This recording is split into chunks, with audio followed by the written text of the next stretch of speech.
Hello, everyone. Welcome back to another episode of Diaries of a 20-something. I'm your host, Paige Marquez, and I do want to say one thing before we get started. I do apologize. I know this week was supposed to be a super fun episode, Elizabeth's birthday and everything, but unfortunately I was sick, so I couldn't attend. So instead, this week I'm going to be talking all things sorority Greek life. So if you are an incoming freshman or someone who's just interested in the topic, definitely stay tuned because this one's going to be juicy.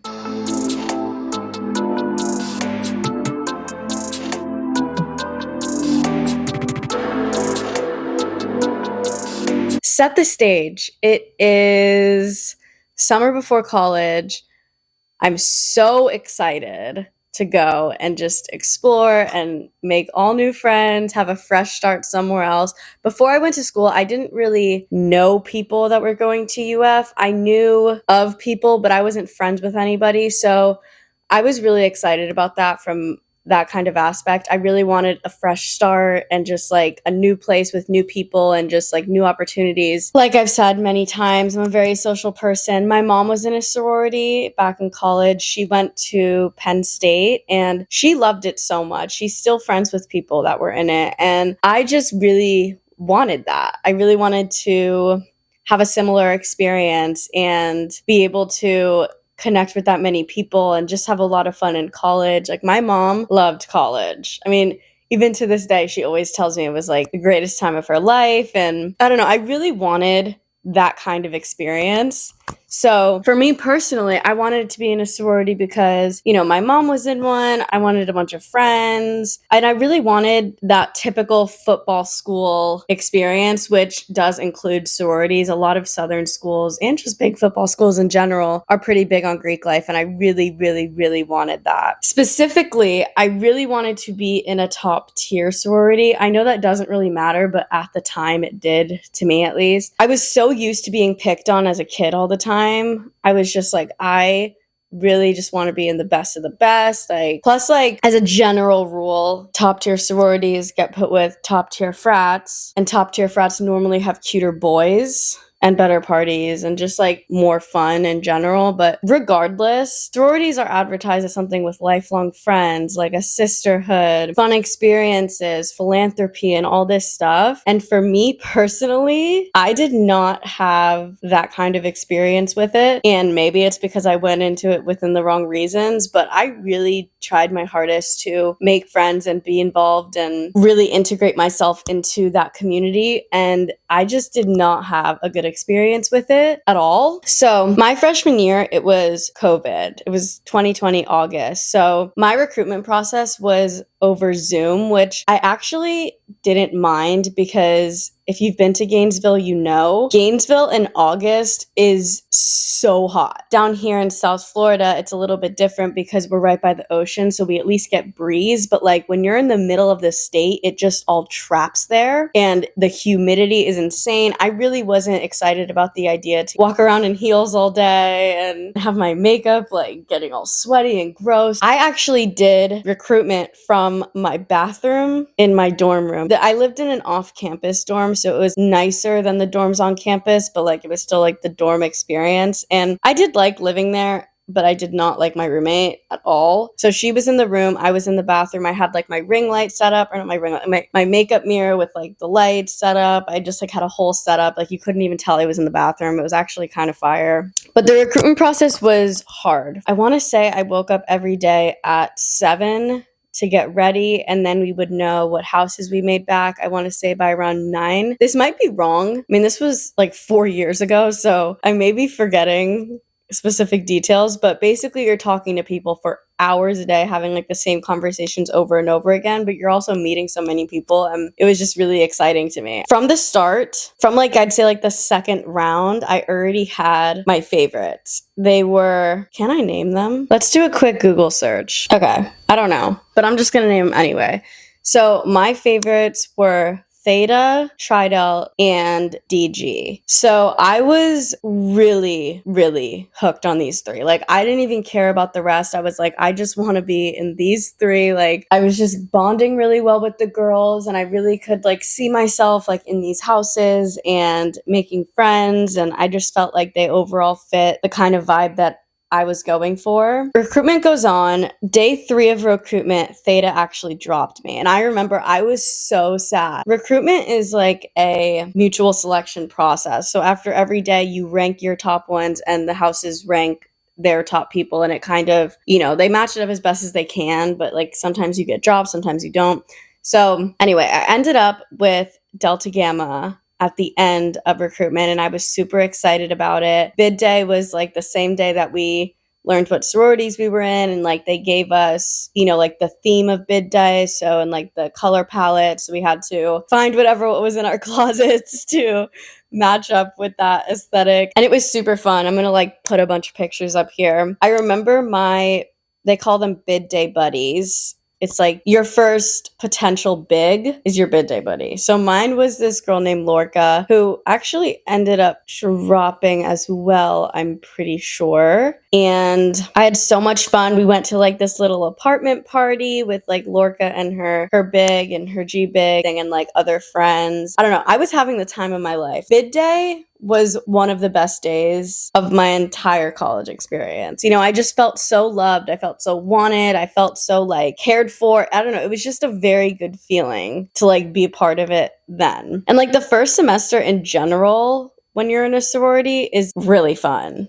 Because, like you're still like the babies. Because like in the second semester, they start bringing up more. Like Spring Rush is a lot smaller and not all sororities do it. I don't remember if DG did. I don't think they did. But they did do this thing called COBs where in spring they'll like pull people in that were specifically interested in that sorority. Like it's very specific. It's not a rush process. Yeah. So the first semester is really fun. You have big little, like you're new to all these experiences, you're going to these socials, you're going to these date functions, you're going to all the tailgates. Like the first semester of being in a sorority is so fun. But everything started to change for me my second semester when everybody really started forming cliques, and I soon realized I didn't really have one. And I started to get really lonely. I mean, I had an amazing big and G big and stuff, so those were kind of like my people. My whole sorority experience, those were my girls, and I loved them so much, and I still love them so much. Like they're literally like my people. Outside of that, I didn't really have many friends besides a couple, because like I was putting myself out there. I was trying to become friends with these girls, and like they were just mean. They were just like very cliquey, and like what kind of girls I'm talking about. Like I don't really know the words to describe them, but those were the girls, and there was an entire sorority filled with them. When you're a first year in the sorority, there's a lot of events that are like just strictly first years. So I would go to these events and I wouldn't have anybody to hang out with because, my big was older than me and my G big was older. So like they would not be around and I would just be like, what am I doing? You know what I mean? There was literally this one point during the end of second semester, one of our exec members, I can't remember, her name was Analia, and she was always really nice. I can't remember exactly what her role was, like what kind of VP she was, but she like was doing this thing where like she was trying to get like some feedback from like the new members, and I literally remember going in and like telling her like how unhappy I was and how like bullied I felt and how just like iced out I felt by the entire sorority and like how it wasn't what I was expecting and stuff. So it was just really unfortunate, and all of those things are things that led to me dropping. I dropped at the end of my freshman year because I was actually not happy at UF in general, and I really wanted to transfer schools.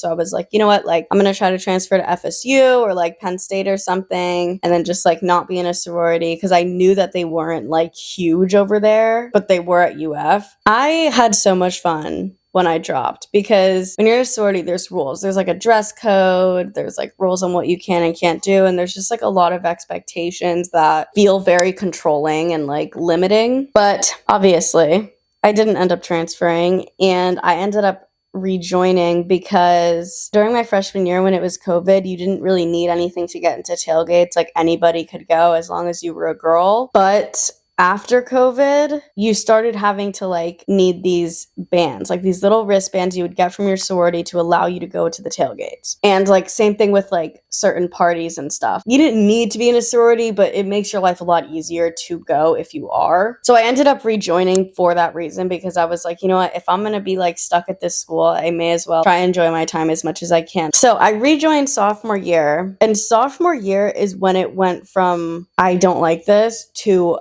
I'm starting to hate this. It really started to hit me about like, the dress code rules and the expectations. I remember they would always do these like little, not like seminars, but like little like meetings on like mental health. And I'm like, there is no way you guys actually care about mental health when you guys are all so mean. And I'm not talking about all of them, okay? I'm talking about majority. I just didn't have a good experience with a lot of the girls. I really didn't. Maybe some of them will watch this and they'll be like, she's a liar. I don't know. But I'm telling you, I was very unhappy with it.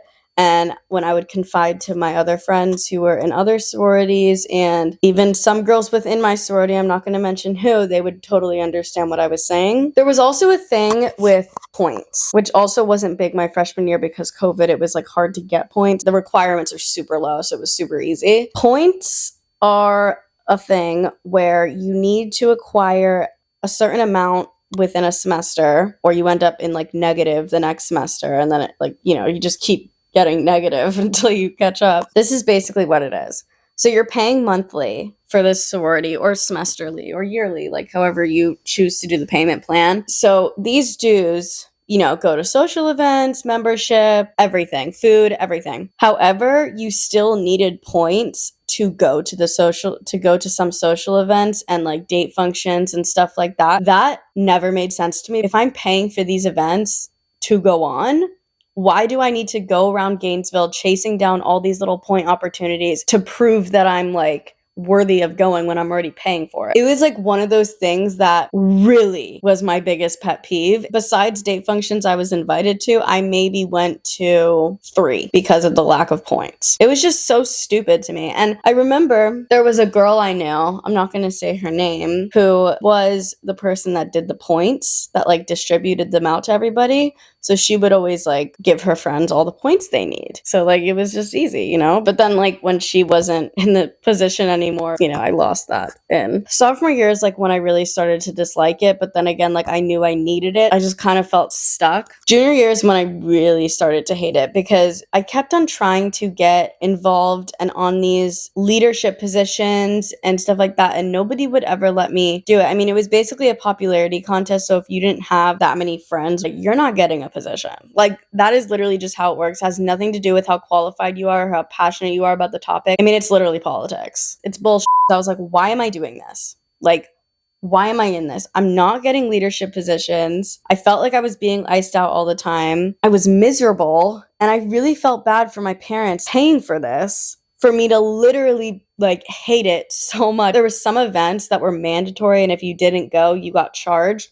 I would literally not go because I didn't even care. Like that is the point I reached. I was like, I'm done with this sorority. I want to get out. The cons just really started outweighing the pros by a very overwhelming amount. I tried to drop again midway through my junior year, but unfortunately, DG, I don't think it's all sororities. I think it's just some, but there's like a thing that they do where if you drop in the middle of the year, you still have to pay out the rest of the year. So I ended up staying until the end of May, and then I dropped, and then I was just free of it. And I was so happy. Like, yeah, my social life plummeted, but like I didn't even care because I didn't have to be associated with it. Like there was a point where I loved being a part of it, and I loved like saying I was a DG. By the end of it, I hated saying it. I hated telling people. By the time that I dropped, I felt like weights were lifted off of me. It was just really bad for my mental health, like the entire sorority. The girls in it, like the aspects of it, everything. It was horrible. I mean, what I will say is try it. But for me, overall, I felt that it was very superficial. I didn't think it was as fun as they were making it out to be. It was a waste of money. I felt bullied. Some people love it, and that's okay. I'm just not one of those people. So now I'm going to be going over some common stereotypes.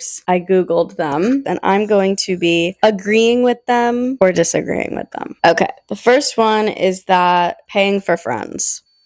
I think overall, yes, you are paying for your friends. Yeah. I would say, yeah, you're paying for your friends. Oh, because this is another thing. This is another thing too. Okay, like not my close friends within the sorority, but when I dropped the second time junior year, it was amazing to me how many people that were like nice to me and like acted like my friend to my face when I was in the sorority. They all just would give me dirty looks. I thought that was very interesting because y'all are all fake, I swear. Okay, sororities are exclusive and elitist. Okay, I don't think they intend to be. However, they are expensive, so I would say they are exclusive in the sense of they do, kind of limit the amount of people that can join because you have to afford it. I don't know. I mean, I don't think they mean to be exclusive and elitist. I think it's more just like if you can't pay it, I mean, you can't be in it. Hazing. At least for me, I didn't experience any physical hazing, but I do feel like there is a kind of unspoken like mental hazing, but not like, like drink a whole bottle of liquor. Like I think that kind of hazing is way more common in fraternities. All about partying. No. While there are a lot of parties involved in social events and whatever, there is a lot of philanthropy, there is a lot of donations, there is a lot of volunteering and helping out, so I won't even say that either. Sororities are only for certain types of people. I mean, I think you do have to be a certain kind of person to like it. That's what I would say. They're not only for certain types of people, but only certain types of people like them. Sororities have a lot of benefits after college. I have yet to experience any. I mean, I didn't graduate within my sorority, so maybe I'm not qualified to answer this question, but I don't think so. I haven't noticed any. Sororities are great for networking. Yeah, they're great for networking, but you don't need a sorority to network. You can network the same amount. I don't think it has any kind of benefit to networking. I think if you can network, you can network, and if you can't, you can't. So this was episode 6 of Diaries of a 20-something. I cannot believe we're already at episode 6. It's like actually crazy, but I'm getting pretty good at this, guys. I really wanted to do this episode before college started for a lot of people and before Rush started mainly. So speaking of bad friends, next week I have a very exciting episode planned with one of my best friends in the world, Jane, and we're gonna film an episode all about bad friends and horrible, horrible girls. Like, share, and subscribe, and thank you so much for watching, and I will see you guys next Friday.